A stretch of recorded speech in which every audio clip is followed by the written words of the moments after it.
Last time we had begun this new section, 120, and we were crying about this a cry and the cry. Yeah, I would say it was really atrocious to change a into the. See, the whole passage, as I mentioned last time, was misplaced, and Sri Aurobindo had redictated it, all these 12 lines.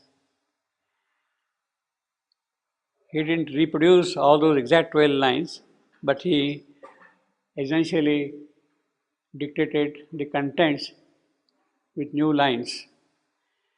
In other words, he does not know, he does not remember that old version, yet he remembers that this cry belongs to the cry which is 722 lines earlier. You see. Now, let's move on. Savitri has already gone through the dream experience. The cosmic past revealed to her in a dream. The Swapna Yoga of Savitri, she has survived and kind of recollected, recaptured. Her psychic memory got awakened to see the entire history of evolution right from the beginning. That is the cosmic past she has already realized in a dream experience. Swapna. That is the Swapna Yoga of Savitri. And as we saw last time, earlier rather, the Siddhi, the realization, the gain of the Swapna Yoga of Savitri was that a part, a portion of the divine Savitri has entered into the soul of human Savitri. Already she has now that realization, the human Savitri is now charged with a part of the divine Savitri herself. Her power has entered into that. And while she is reviewing the entire cosmic past, while she is moving through the stream of consciousness right from the beginning up to this point, she also starts perceiving in what direction this stream will move forward. She has come in the past, she has come to this point, how the stream will move forward, that also she is now kind of perceiving. And she sees that either earth must change into heaven or heaven descend on earth and change earth. It has to happen. That is the kind of a conviction, yogic conviction, which Savitri has now already realized, you see.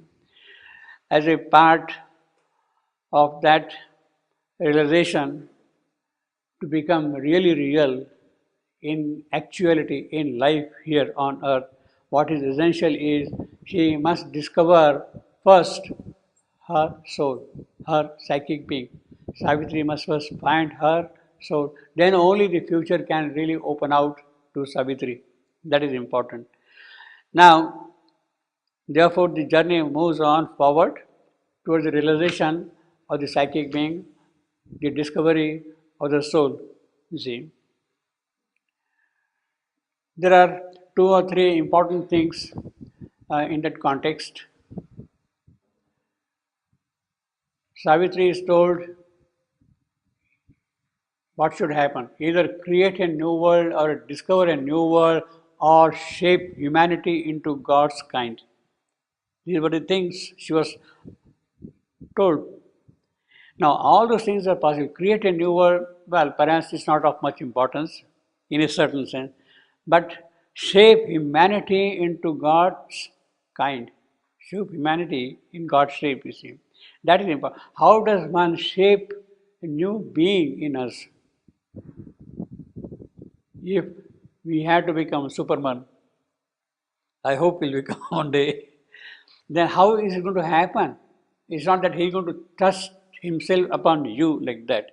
He is not going to do that thing at all. He is not going to just walk into us like that and say, "Here I am, come on, be ready now for my presence here." It's not going to be like that. We have to prepare ourselves so that the new humanity is born in us. The new human being is born in us. The way the mental being was born and a mental species came into existence, in the same manner, a new being, the being of light, of force, of beauty, of joy, he has to be born in us. How is it going to be born?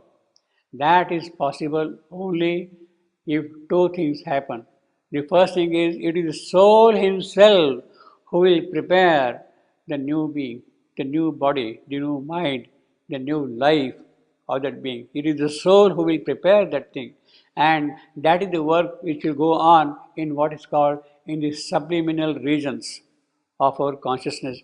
Subliminal, those which are in contact with the superconscient regions. It is there that the new being will be prepared. And then he will emerge and he will take control of us. And maybe, as Sri Aurobindo says, when this will happen, maybe it will take 300 years.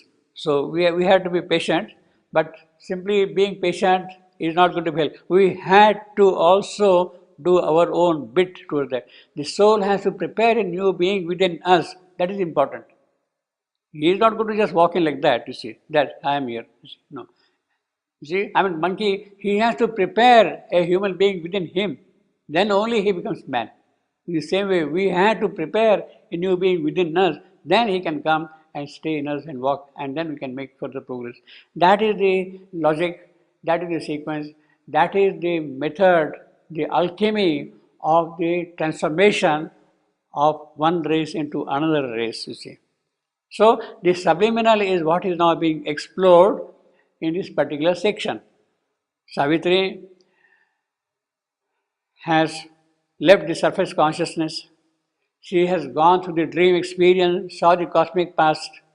She is entering now into the inner countries, and there she sees the various grades of life from the lowest coming all the way now up to the country of the fixed mind. Savitri has climbed in the inner world to the country of the fixed mind. You see.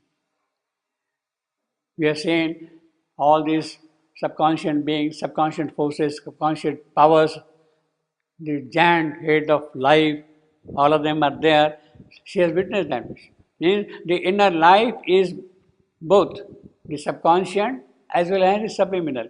So she is now moving from the subconscious to the subliminal. She has come now to the point of the fixed mind. Here was a quiet country of fixed mind in contrast with the giant head of life which she was seeing with all her terrible powers, you see. Here, life no more was all, nor passion's voice. Life is full of passion, so that is quietened now, see. A cry of sense has sunk into a hush. So it is not emotions, it's not our perceptions of mind, of our eyesight and hearing and taste and all things. They are not the things now which are going to determine. Sense, the primary sense is manas, mind, mental sense, primary sense. It is that has now stopped, you see. A cry of sense had sunk into a hush. Soul was not there, nor spirit, but mind alone. Savitri has entered into the region where she sees only the play of mind. Everywhere, in every mind, clinging to the spirit and the soul. Yes, who are you? You are nobody. I am mind. I am mind. I don't care about who. I don't know who you are, spirit or soul or whatever it is. Or God. It doesn't matter at all for me. Mind. It is that kind of a fixity of idea, of notion which is there in this fixed mind, you see. Soul was not there, now spirit, but mind alone. Mind claimed to be the spirit and the soul. The spirit saw itself as form of mind. Now that is the beauty of it. Because the spirit lent himself totally to mind, that mind could assert itself that yes, I am all. Therefore, I don't even bother about spirit. The spirit himself is now seeing everything through the glasses of mind, to the eyes of mind, to the perceptions of mind. What mind can do, what it can achieve, it is as if spirit has lent himself totally. Okay, mind, take possession of everything and see what you can do. You see. So the spirit saw itself as form of mind, lost itself in the glory of the thought. Yes, you like ideas, you like conceptions, you like philosophies, you like sciences. Enjoy. I am there behind that. You see, light lost itself in the glory of the thought. A light that made invisible the sun. See, that's the beauty of the whole thing. You see, the light of mind is there, of course. It is giving you some knowledge. We say how the sun burns. We say sun is, after all, what is sun? It is full of hydrogen. It is nothing but hydrogen gas, you see. And it is a combination of hydrogen to hydrogen which produces helium, and in that process it gives out light. Now, well, mind has understood something, that it is the process of fusion reaction which goes on in the sun or in the stars which produces its light. That is the light. But then, in that process, what happens? The true light of the sun is made invisible. There is something as Agni, Vishnu himself seated there behind, who is burning and giving rise to the fire and light, that we miss. So the sign has blanked off that thing, mind has blanked off that thing completely, you see, and it only says, look, it is nothing but diffusion reaction which goes on and it produces energy and the whole world moves around the sun, the earth particularly, you see. A light that made invisible. You see, what a beautiful phrase. Light is making things invisible, you see, because it's the light of mind, mental light. It is a mental light which will blank off the true spiritual light, the Vishnu as the Agni. That is totally missed. Actually, in number of places, even in Savitri, Sri Aurobindo speaks of the triple fire. Triple fire, we have seen also already. First is the solar Agni, what you call the solar Agni, Saurya Agni. Second is Vidyuta Agni, electric fire. And third is the Jala Agni, the three states of fire, Agni. So the solar Agni is what really happens in the sun. Solar Agni. Vidyuta, you light a, you strike a matchstick, you get fire. That is the electric fire, Agni, you see. Jala Agni, which moves invisibly in the whole world, you see. Now it is that light which is not visible to us at all when we talk of chemical reaction, and then we say that the fire is there, you see. You take a flint and a stone, strike it, you get a spark. How? How it has come, you see. How it has come. You take a hammer and beat on the anvil, you start getting sparks. How? Into a warm and settled space she came, where all was still and all things kept their place because of mind. Savitri is now in the world of fixed mind. So into a firm and settled.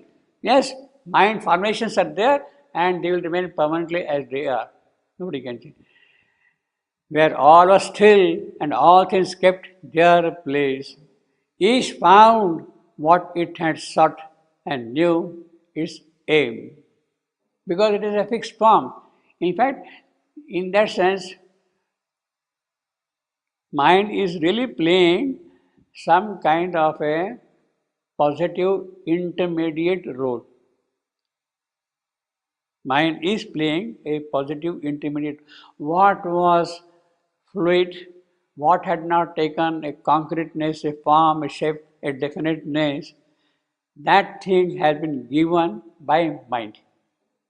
Mind gives measure, mind gives limits, mind makes things finite, units, blocks. Otherwise, if it is only an inconscient void, nothing there, you cannot get any form at all out of that thing.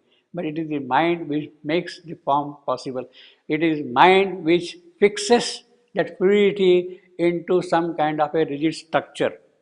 And that structure is what there goes on and on and on.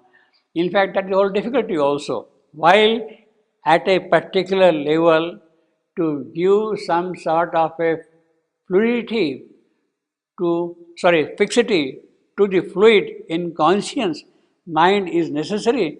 That itself now becomes a sort of a block.